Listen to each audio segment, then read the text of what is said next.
So Chris, I was reading Seth Godin's book, Purple Cow, and in Purple Cow, Seth wrote that the old way of advertising is dead. And advertising, you know, it's funny. Advertising is so intrusive. It's so invasive, isn't it? it really is. I watch Hulu, which is a way you can watch videos online, watch TV shows. So maybe what used to take an hour to watch on TV, I can watch it in 44 minutes. But there's still 4 30-second commercials, and I skip them every time. Well, isn't that what you would want to do? Why would you want to watch an ad? I mean, they're so intrusive. But isn't that the way business is done, though? That's the way business has been done, and a lot of people today are hurting. A lot of people's business isn't doing well, and one of the reasons they're not doing well anymore is because they're doing it the old way. They're interrupting people, and people are getting offended by ads, and one of the things that Seth wrote in the book is people are getting really good at skipping advertisements. So how do you get through to people? Because advertising is all about interrupting a pattern, right? So how do we actually get through to people and have them understand the value of the solutions that we're offering? I think the old way it used to be about interrupting a pattern, and what he said is there's kind of like a bell curve.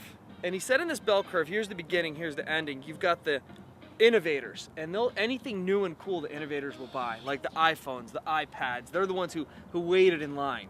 Right after the innovators, you have the early adapters, and they'll buy anything that gives them a competitive edge and anything that will help their business or their life get ahead. They're the first ones who bought the BlackBerries when they came out. Not just because it was the newest thing, but because they saw the advantage to having that PDA. So I guess the challenge is how do you get through to those people? Because I get the impression they're a relatively small aspect of the consumer base. How do you find them? They are. See, what most people do in advertising is they look to the early majority and the late majority, and they advertise. And it used to be if you had millions of dollars and you could get on TV, you were guaranteed success, but that's not the case anymore.